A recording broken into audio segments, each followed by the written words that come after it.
దేవుడు మనకు ఆశ్రయమును దుర్గమునేయున్నాడు. ఆపత్కాలములో ఆయన నమ్ముకొనదగిన సహాయకుడు. 46వ కీర్తన 1వ వచనం.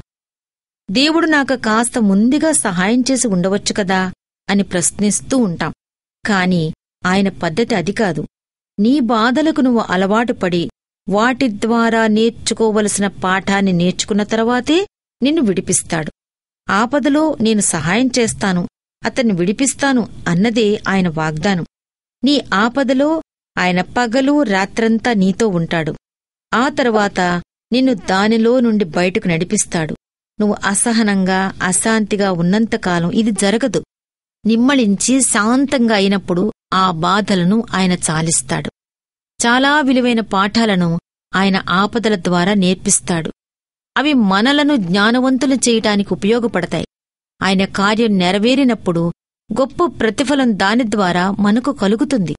దానిలో నిజమైన ఆనందం ఉంది. దేవుడు వాటిని ఆపదలుగా లెక్కించడు, అవకాశాలుగానే లెక్కిస్తాడు. ఆపదల్లోంచి ఘోర విపత్తుల్లోంచి బయటపడాలని చూస్తున్నావా? వాటిలోనే మన దేవునిలోనే మన శాంతి, విశ్రాంతి. ఒక నిరక్షరాస్యుడైన నీగ్రో విశ్వాసి చెప్పిన మాటలు ఎప్పటికీ మరిచిపోలేము. దేవుడు నిన్ను పరీక్షించే సమయం. ఆయన తన వాగ్దానాలను నిరూపించేలా ఆయనను పరీక్షించడానికి మంచి సమయం. నీ శ్రమల వల్ల నువ్వెంత నష్టపోయావో దాన్నంతటినీ ఆయన నుండి రాబడ్డటానికి అదే అదను. పరీక్షల నుండి బయటపడటానికి 2 మార్గాలున్నాయి. ఒకటి, ఆ ఆపదను వదిలించుకుని అది వదిలిపోయినందుకు దేవునికి వందనాలు చెప్పటం.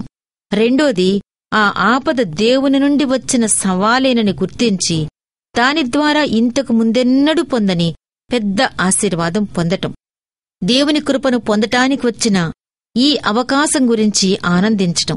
ఈ విధంగా మన విరోధే మనకు సహాయకుడవుతాడు.